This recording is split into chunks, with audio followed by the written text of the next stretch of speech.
कहते हैं जब एक महिला के ऊपर इश्क का भूत सवार होता है तो उसको कुछ भी अच्छा और कुछ भी बुरा समझ में नहीं आता।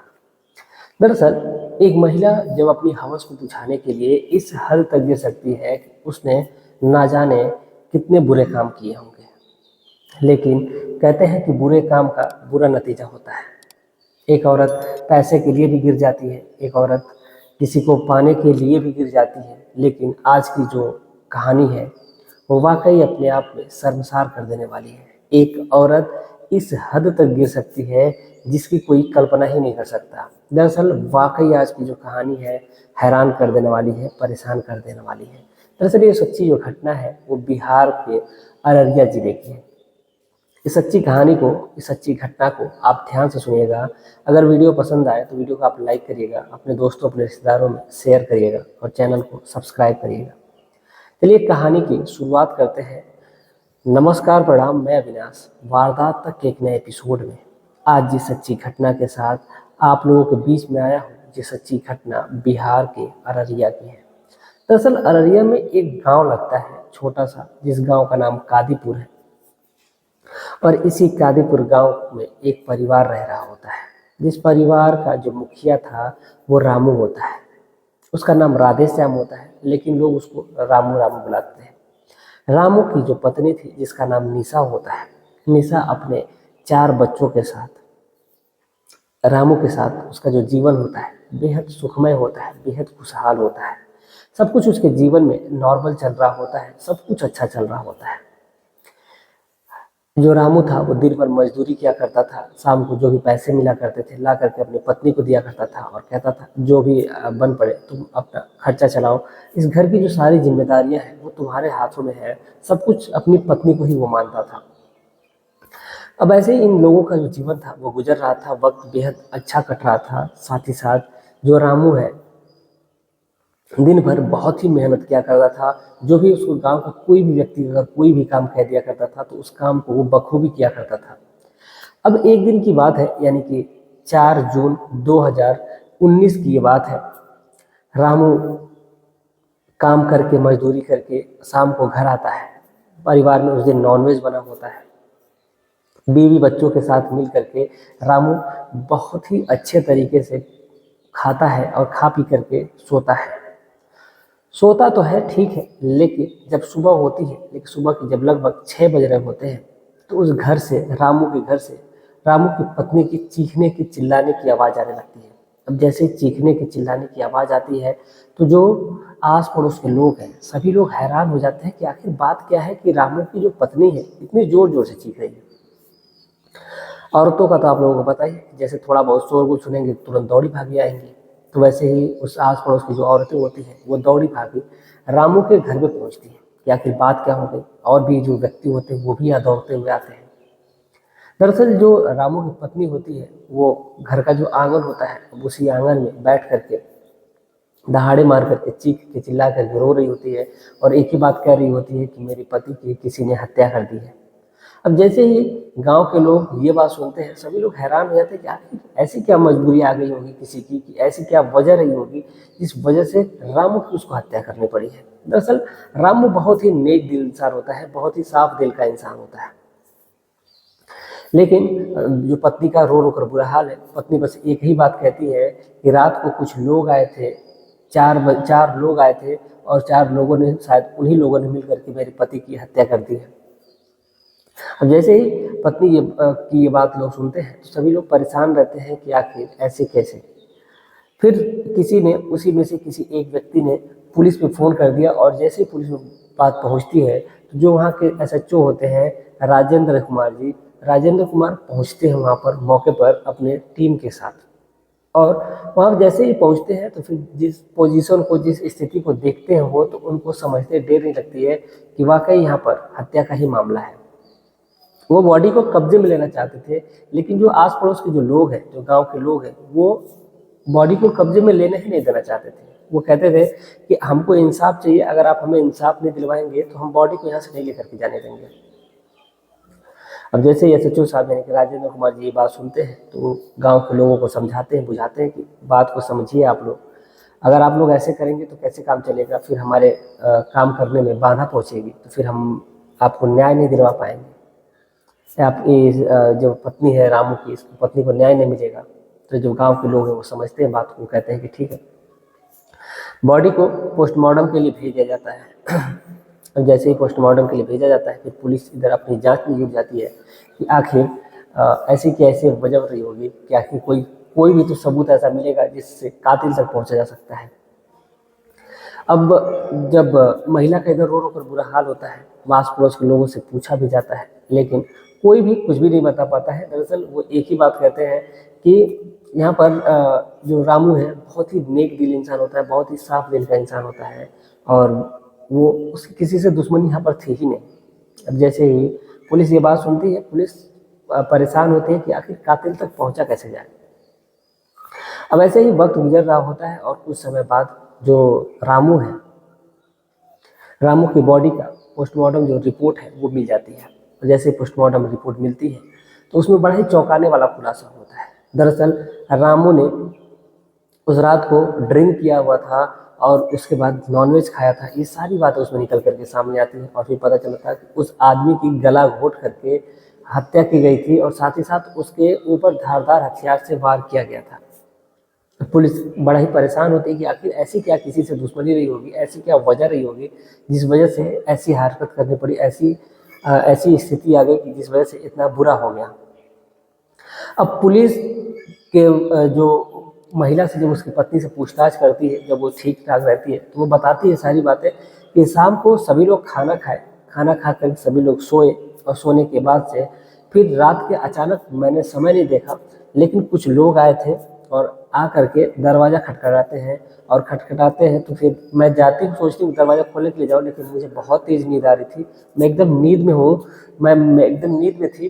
तो रामू मेरे पति के दरवाज़ा खोले और जैसे ही दरवाज़ा खोले तो फिर वो कुछ देर तक वापस ही नहीं आए और फिर कुछ देर बाद उनके चीखने की शोर आवाज़ आने लगी। फिर मैं सोची कि जाऊँ, लेकिन मैं जैसे ही वहाँ पर पहुँचती उससे पहले जो कुछ व्यक्ति होते हैं, यानी कि 2 व्यक्ति होते हैं, वो सीधे कमरे में आते हैं और आ करके मुझे मेरे साथ पहले तो ज़बरदस्ती करने की कोशिश करते हैं, लेकिन फिर मुझे उसमें से उनका एक दोस्त होता है जो उनको डांट देता है और फिर उसके बाद वो मुझे वहीं पर धक्का दे देते हैं, जिस वजह से मैं वहीं पर गिर करके बेहोश टाइप हो जाती हूँ। और फिर मुझे कुछ ख्याल ही नहीं रहता कि आखिर हुआ क्या। फिर जैसे मेरे सुबह में नींद खुली है, जैसे मैं सुबह में होश में आई हूँ तो देखी हूँ कि मेरे पति जो है वो मरे पड़े हैं। अब जैसे ही पुलिस इस बात को सुनती है तो वो भी कहती है कि हो सकता है ये।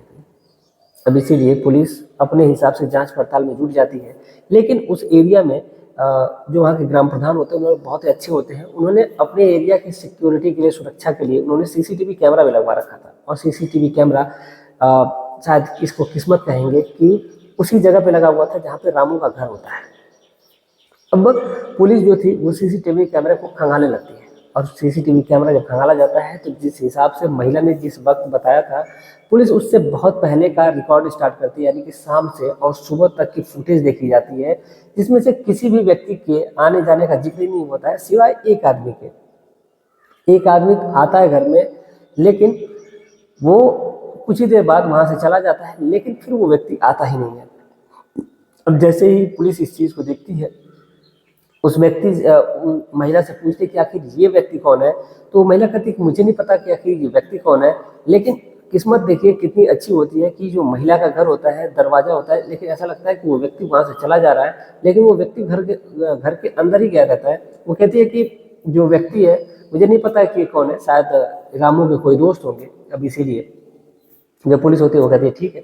अब उस फोटो के आधार पे जो पुलिस है उसको अपराधी को खोजने की कोशिश करती है, कहीं हो ना हो इस व्यक्ति से कोई ना कोई सुराग जरूर मिल जाएगा, क्योंकि जो लास्ट बार मिलने वाला व्यक्ति होता है वो यही होता है, तो आखिर कोई ना कोई बात जरूर रही होगी।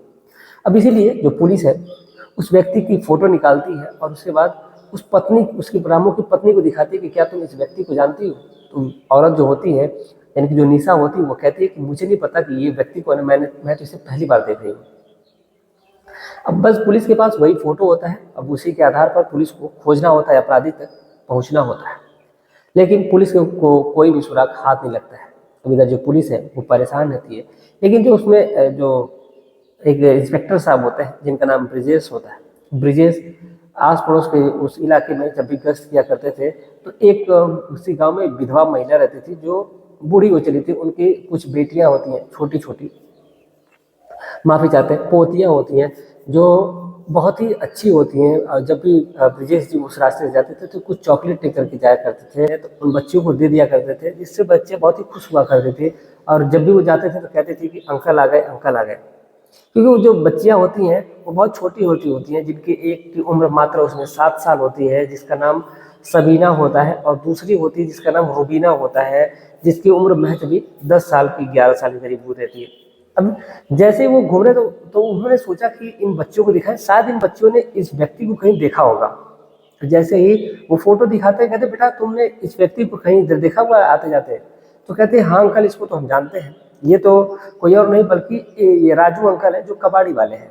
अब जैसे ही पुलिस ये बात सुनती है कि ये राजू कबाड़ी वाले कौन है, तो वो पूछने की कोशिश करते कि अच्छा ये बताओ कि ये आते कब है और क्या करते क्या है। तो ये कहते कि जब भी जो भी कबाड़ा हुआ करता था, उस कबाड़े को हम लोग भी, हमारे घर भी आते हैं और हम लोग बेचते हैं, कबाड़ा ये लेकर के जाते हैं। जैसे ही पुलिस ये बात सुनती है तो पुलिस को कहीं ना कहीं अब लगता है कि ये व्यक्ति ही लास्ट बार रामू से मिला था, शायद ये कोई ना कोई सबूत जरूर दे सकता है। अब पुलिस उस व्यक्ति की तलाश में जुट जाती है, लेकिन पुलिस को कोई भी जो सुराग है वो हाथ नहीं लग पाता है कि आखिर ये व्यक्ति है कहाँ। दरअसल पुलिस पूछने की कोशिश करती है, पता करने की कोशिश करती है, जो भी कबाड़ी वाले होते हैं उनसे जांच पड़ताल करने की कोशिश करती है कि ये इस व्यक्ति का पता बताओ। तो एक व्यक्ति होता है, वो भी कबाड़ी वाला ही होता है। दरअसल वो बताता है कि इस व्यक्ति का कोई खास ठिकाना नहीं है, ये एक जगह पे हमेशा नहीं रहता, ये लगभग 1 महीने तक, कहीं भी 1 ही महीने तक रहता है, वहाँ पर जाता है, कुछ अपने जो भी सामान को लेना होता है खरीदता है, उसके बाद वहाँ से फिर चला जाता है और दूसरी जगह जाता है। अब ऐसे करके ये व्यक्ति कब कहाँ रहता है पता ही नहीं चलता है। अब इसी फोटो को हर जगह सर्कुलेट की जाती है, हर थाने में सर्कुलेट की जाती है, हर एरिया में सर्कुलेट की जाती है कि अगर ये कहीं भी व्यक्ति अगर मिले, इस व्यक्ति की हमें इंतला किया जाए, हमें इसकी जानकारी दी जाए। अब जो व्यक्ति है राजू कबाड़ी वाला, अब उसकी जांच पड़ताल जारी है कि आखिर वो व्यक्ति है कहाँ। लेकिन एक दिन अचानक से एक व्यक्ति का फोन आता है। जो फोन करने वाला व्यक्ति होता है जिसका नाम अंकित होता है। अंकित दरअसल ये बताता है कि ये जो आप जिस व्यक्ति की तलाश कर रहे हैं राजू कबाड़ी वाले की, ये उत्तर प्रदेश का एक जिला लगता है फैजाबाद, और इसी फैजाबाद में है वो। अब जैसे ही पुलिस को ये पता चलता है कि ये फैजाबाद में है, तो पुलिस तुरंत फैजाबाद पुलिस से कांटेक्ट करती है और उससे कहती है कि आप उस व्यक्ति को पकड़ने में हमारी मदद करिए। तो जो फैजाबाद पुलिस होती है वो कहती है कि ठीक है, और वो तुरंत वहाँ से जो राजू कबाड़ी वाला होता है, जो अंकित का फोन होता है, अंकित के फोन नंबर दिया जाता है और कहा जाता है कि आप उस व्यक्ति को वहीं पर बैठाए रखिए, उस पर निगरानी रखिए और हम अपनी टीम को वहाँ पर भेज रहे हैं। अब जैसे ही अंकित इस बात को सुनता है वो कहता है कि ठीक है। दरअसल राजू कबाड़ी वाले पे कुछ इनाम भी रखा गया रहता है। अब इसीलिए जो अंकित होता है वो लालच के मारे उस राजू कबाड़ी वाले को वहीं पर रोक करके रखता है, बचा करके रखता है। इतने में पुलिस की एक गाड़ी वहीं पर पहुंचती है, और जैसे पुलिस की गाड़ी पहुंचती है तो राजू कबाड़ी वाले को लगता है कि उसे कोई मतलब ही नहीं है। अब पुलिस जब पहुंचती है राजू कबाड़ी वाले के पास और पुलिस उसको उठा लेती है। जैसे पुलिस उसको उठाती है तो फिर राजू कबाड़ी वाला पूछे, साहब मेरा कसूर क्या है, मुझे उठा क्यों रहे हैं? जैसे ही राजू कबाड़ी वाले का ये सवाल होता है तो राजू कबाड़ी वाला परेशान हो जाता है। अब उसको पुलिस उठाती है, तब तक इधर से जो बिहार की जो पुलिस होती है वो पहुंचती है वहाँ पर और राजू कबाड़ी वालों को लेकर के अपने थाने में चली आती है। जैसे ही थाने में आती है तो फिर वहाँ पर उससे पूछताछ जारी होती है और पूछा जाता है कि एक बात बताओ कि तुम रामू को कब से जानते हो? और पुलिस ने एक जाल फैलाया और पुलिस सीधा सीधा उससे सवाल करती, तुमने राजू को, जो राजू तुम्हारा ही नाम है, तुमने रामू को क्यों मारा? जैसे ही राजू कबाड़ी वाला ये बात सुनता है कि पुलिस डायरेक्ट मुझसे पूछे, तो कहीं ना कहीं राजू सकपकाने लगता है और वो अपनी ही बातों में उलझ जाता है। फिर वो जैसे पुलिस की बातों में उलझता है, पुलिस का जो शक होता है वो यकीन बदल जाता है। जैसे यकीन बदलता है तो फिर राजू कबाड़ी वाले से पूरी सख्ती से पूछताछ करती है। तो जो राजू कबाड़ी वाला है वो अब सच्चाई उगल देता है। दरअसल सच्चाई जो उगलता है उसको सुन करके पुलिस वाकई हैरान हो जाती है, परेशान हो जाती है कि आखिर ऐसे कैसे हो सकता है। दरअसल जो राजू कबाड़ी वाला होता है वो सारी सच्चाई ये बताता है कि वो कुछ समय पहले की बात बताता है कि जो अभी के वक्त पे जो राजू की जो पत्नी है, राजू की पत्नी से उसका अफेयर हो गया था। दरअसल जो रामू है, रामू की जो बीवी है जिसका नाम निशा है, निशा की खूबसूरती का ये दीवाना हो गया था। दरअसल रामू और राजू ये दोनों दोस्त हुआ करते थे। इन दोनों की दोस्ती कबाड़ी के बाजार से शुरू होती है और रामू के घर पे आकर के खत्म होती है। जैसे इन दोनों में दोस्ती होती है, फिर ये रामू और जो राजू है ये दोनों बैठ करके एक ही जगह खाया पिया करते थे। रामू के घर पे आया करता था राजू कबाड़ी वाला, आकर के घंटों वक्त बिताया करता था। और जैसे जैसे इनकी दोस्ती गहरी होती जाती है वैसे वैसे इसकी जो दोस्ती है उसकी रामू की पत्नी यानी कि निशा के प्रति इसका लगाव होता जाता है। और कहीं ना कहीं जो रामू है, रामू को इस बात की भनक लगने लगती है। तो जो एक दिन तो हद ही हो जाती है कि जो रामू है वो घर पे नहीं होता है और जो राजू कबाड़ी वाला है उसकी पत्नी के साथ आपत्तिजनक स्थिति में होता है। और तभी कुछ समय बाद ही जो रामू है वो बाजार से वापस आ जाता है। और जैसे ही वापस आता है तो वो अपनी पत्नी को और उस अपने दोस्त यानी कि राजू को, कबाड़ी वाले को आपत्तिजनक स्थिति में देखता है तो वो अपनी पत्नी को मारने पीटने लगता है। और जैसे ही मारने पीटने लगता है तो जो फिर राजू कबाड़ी वाला है और उसकी पत्नी निशा है कुछ समय बाद एक फैसला लेते हैं कि अब वो ऐसे नहीं मिलेंगे, छुप छुप कर मिलेंगे। लेकिन वो अब इस जो राजू कबाड़ी वाला है वो प्लान बनाता है कि तुम्हारे पति को रास्ते से हटा दिया जाए तो फिर हम लोग आराम से रह सकते हैं। इस पर जो निशा होती है वो कहती है कि ठीक है।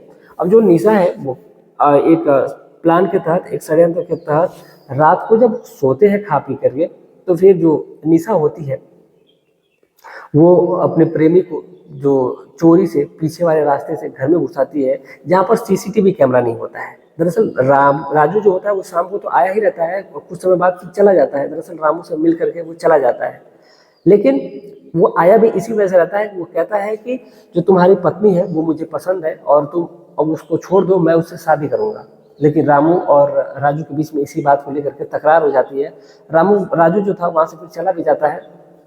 जो रामू है अपने घर पे बैठ करके आराम से खाता पीता है, उसके बाद वो सो जाता है। उसको नहीं पता होता है कि उसके पीछे इतना ही हालत होने वाली है। पीछे से जब वो घुसता है तो फिर जो उसकी पत्नी है और राजू है ये दोनों मिल करके रामू को रास्ते से ठिकाने लगा देते हैं। और जैसे पुलिस सुनती है कि ये रामू की जो बीवी यानी कि निशा है जो कल तक ये कहती है कि वो राजू कबाड़ी वाले को जानती ही नहीं है, और कहीं ना कहीं इसका अफेयर का मामला सामने आ रहा है। अब जैसे ही पुलिस इस बात को सुनती है वो तुरंत एक टीम पहुंचती है और निशा को भी अरेस्ट कर लेती है। अरेस्ट करके सामने जब उसको बैठाया जाता है, जब उससे पूछताछ की जाती है तो पता चलता है कि ये जो रामू है ये कोई पहला व्यक्ति नहीं है, बल्कि इससे पहले उसने 7 मर्द और बदल चुके थे। जो उनके 4 बच्चे होते हैं वो 4 बच्चों में से एक बच्चा, चारों बच्चे 4 पति के होते हैं। और ये जो रामू होता है ये 7वां व्यक्ति होता है और ये जो राजू था ये 8वां व्यक्ति होता है जिससे इसका प्रेम प्रसंग शुरू हुआ था। एक महिला अपनी हवस की आग को बुझाने के लिए एक नहीं बल्कि 8 मर्दों का इस्तेमाल की, लेकिन फिर भी उसकी जो बदन की आग है, तन की आग है, वो बुझ नहीं पाई। कहीं ना कहीं जो पुलिस है, अब पुलिस भी हैरान रहती है कि आखिर ऐसे कैसे हो सकता है। लेकिन सबसे बड़ा सवाल ये कि आखिर जो बच्चे हैं वो तो फिर से अनाथ हो जाते हैं। दरअसल पिता का साया तो उनको कभी मिलता था कभी नहीं मिलता था, लेकिन अब इस बार तो पूरे तरीके से माँ और बाप दोनों का साया हो जाता है। फिलहाल जो बच्चे हैं वो अनाथ आश्रम में पहुंचा दिए गए हैं और वहीं पर वो अपने जीवन का जो नैया है वो पार लगा रहे हैं। फिलहाल माँ को और उस राजू कबाड़ी वाले को, दोनों को जेल की सलाखों के पीछे डाल दिया गया है। और जो पुलिस है अब इस घटनाक्रम का जब खुलासा करती है तो सभी लोग हैरान हो जाते हैं, परेशान रहते हैं कि आखिर एक महिला इस हद तक गिर सकती है जिसकी कोई कल्पना ही नहीं कर सकता है। तो ये थी आज की पूरी कहानी। इस पूरे घटनाक्रम को सुनाने का उद्देश्य हमारा किसी की भावनाओं को ठेस पहुंचाना नहीं, बल्कि आपको जागरूक करना है, आपको सचेत करना है। आप जहाँ भी रहें सुरक्षित रहें, अपने परिवार में रहें और अपने परिवार का ध्यान रखें। जाते जाते वो हमारे जो भाई है मैं उनसे विनती करना चाहूँगा, बहन है उनसे रिक्वेस्ट करना चाहूँगा कि चैनल को सब्सक्राइब कर दीजिए, वीडियो को लाइक करिएगा। मिलते हैं एक और सच्ची घटना के साथ। जय हिंद, जय भारत।